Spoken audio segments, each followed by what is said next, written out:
নমস্কার, দেখছেন talk to Bangla. আমি অভিষেক রয়েছে আপনাদের সাথে। এই মুহূর্তে যে খবর নিয়ে উপস্থিত হয়েছি, দেশের প্রধানমন্ত্রী, স্বরাষ্ট্রমন্ত্রী এবং বিরোধী দলনেতা রাহুল গান্ধী তারা একত্রিত হয়ে তিনজন একটা বৈঠক করলেন 1.5 ঘন্টার, এবং সেটাও সংসদ ক্ষেত্রে। সংসদে পিএম এর যে অফিস রয়েছে, পিএমও যেটা সংসদের অভ্যন্তরে প্রধানমন্ত্রী নিজের যে কার্যালয় থাকে, সেইখানে বসে সেই মিটিংটা করলেন। এবং মিটিংটা ডেকেছিলেন দেশের প্রধানমন্ত্রী, এবং দেশের প্রধানমন্ত্রী এবং রাহুল গান্ধী সচরাচর তো দেখা হলে কথা বলেন না, তাহলে সেই ক্ষেত্রে 1.5 ঘন্টা বৈঠক করলেন। কি বিষয়টা হচ্ছে যে গতকাল চিফ ইনফরমেশন কমিশন, যেটা আরটিআই যে সেক্টরটা, তার মাথায় যিনি থাকেন চিফ ইনফরমেশন কমিশনার, তাকে বলা হয় সিআইসি, তার যে মনোনয়ন পত্র, সেই মনোনয়ন পত্র গৃহীত হওয়ার কথা ছিল এই কমিটির দ্বারা।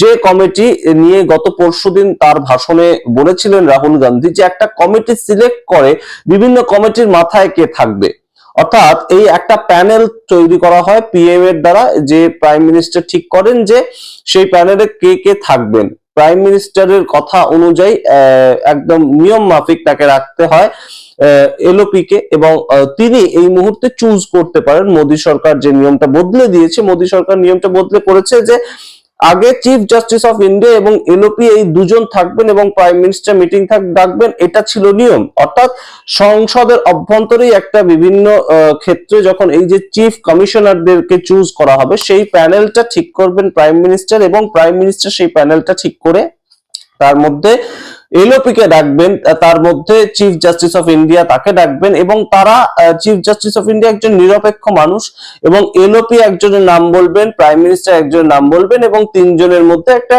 কথাবার্তার বিনিময় ঠিক হবে। কিন্তু এখন নিয়মটা হয়ে গিয়েছে, সেখান থেকে চিফ জাস্টিস অফ ইন্ডিয়াকে সরিয়ে দেওয়া হয়েছে। সেই প্যানেল থেকে সরিয়ে কি করা হয়েছে, প্রাইম মিনিস্টার একজন কেন্দ্রীয় মন্ত্রীকে তার ইচ্ছে মতন ডাকবেন, এবং ন্যাচারালি তিনি সবসময় অমিত শাহকেই ডাকেন। এবং গতকাল এই তিনজন একটা বৈঠক করেন, এবং এই বৈঠকের মাধ্যমে যেটা খবর বেরিয়ে আসছে যে 1.5 ঘন্টা পর রাহুল গান্ধী সেখান থেকে বৈঠকে রেগে বেরিয়ে যান, কারণ তার কোনো কথাই শোনা হয়নি। এবং শুধু তাই নয়, তিনি তার লিখিত অভিযোগ পর্যন্ত দেন এই কমিটিকে, সরকারকে। তিনি তার লিখিত অভিযোগ দেন যে এই বৈঠকে আমি সম্পূর্ণ আমার যে প্রতিবাদ সেটা জানালাম। আমি কোনো মতেই এই যে নামগুলো দেওয়া হয়েছে চিফ ইনফরমেশন কমিশনার হিসাবে, তাদের নামের সঙ্গে আমি সহমত নই।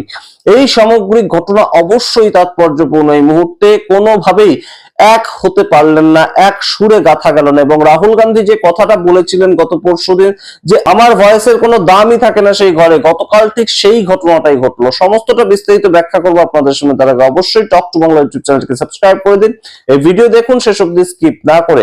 আপনারা জানেন এর আগে যখন Gyanesh Kumar chief election commissioner, তাকে নিয়োগ করা নিয়ে কিন্তু রাহুল গান্ধী একটা রীতিমতন তার প্রতিবাদ বলেছিলেন, এবং জ্ঞানেশ কুমার অত্যন্ত অমিত শাহের কাছের ব্যক্তি, তাকে যাতে ইলেকশন কমিশনার না করা হয় সেই রকম একটা বক্তব্য তিনি রেখেছিলেন, কিন্তু কোনো মতেই শোনা হয়নি সেটা। এবং রাহুল গান্ধী গত পরশুদিন সেটাই বলেছিলেন যে এমন একটা প্যানেল, সেখানে আমার ভয়েসের কোনো দামই নেই, আমি থাকি, দেশের প্রধানমন্ত্রী থাকে, দেশের স্বরাষ্ট্রমন্ত্রী থাকে, এবং তারা যা ঠিক করে তাই সেখানে হয়ে যায়। তাহলে এই ধরনের প্যানেল রেখে লাভটা কি?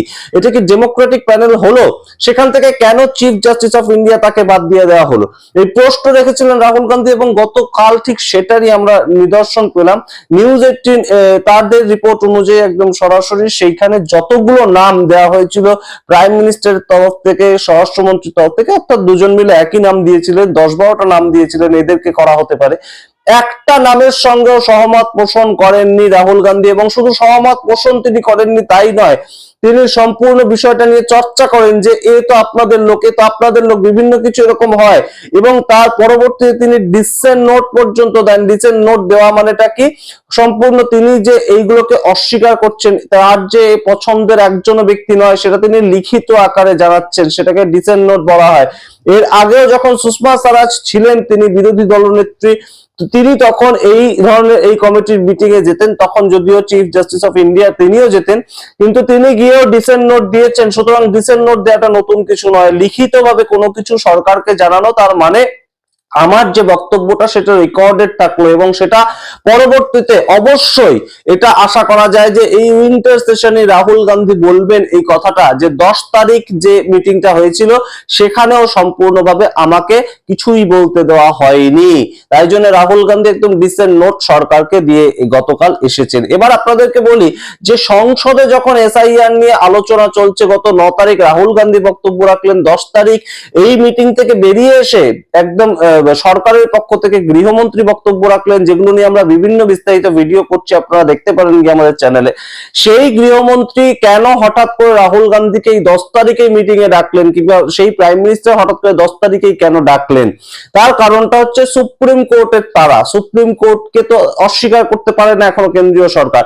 সেই জায়গাটা সুপ্রিম কোর্ট গত 1 তারিখ বলেছিল যে এই পদ আর কতদিন খালি থাকবে, আপনারা একটা টাইম ফ্রেম দিন, এবং সেইখানে সরকারের পক্ষ থেকে সলিসিটর জেনারেল তিনি বলেছিলেন যে আমরা 10 তারিখের মধ্যে বিষয়টাকে করে দেবো, এবং গতকাল গিয়েছে 10 তারিখ। তাই জন্য এই ধরনের একটা বৈঠক ডাকতে হয়েছিল। এবং আপনারা যদি বলেন যে কেন দেশের প্রধানমন্ত্রী কতটা ডেমোক্রেটিক, দেশের প্রধানমন্ত্রী রাহুল গান্ধীকে ডেকেছে, তিনি তো না ডাকতেই পারতেন, না ডাকতে পারতেন না। তার কারণ হচ্ছে আরটিআই অ্যাক্ট সেকশন 12(3) অনুযায়ী পিএম কে এই মিটিং এর মধ্যে এলওপি কে ডাকতেই হবে। অর্থাৎ যে রাইট টু ইনফরমেশন আমরা আরটিআই করি না বিভিন্ন ক্ষেত্রে, এই রাইট টু ইনফরমেশন তাদের একটা নিয়মাবলী আছে, একটা অ্যাক্ট রয়েছে, এবং সেই নিয়মের 12/3 এই যে অ্যাক্টটা, সেই যে সেকশনটা, সেইটা অনুযায়ী এলওপি কে সেই মিটিং এ ডাকতেই হবে। চিফ ইনফরমেশন কমিশনার অর্থাৎ সিআইসি, এর আগে জ্ঞানেশ কুমার ছিলেন চিফ ইলেকশন কমিশনার, এবং এই ক্ষেত্রে চিফ ইনফরমেশন কমিশনার, তাকে চুজ করতে গেলেও রাহুল গান্ধীকে ডাকতেই হবে।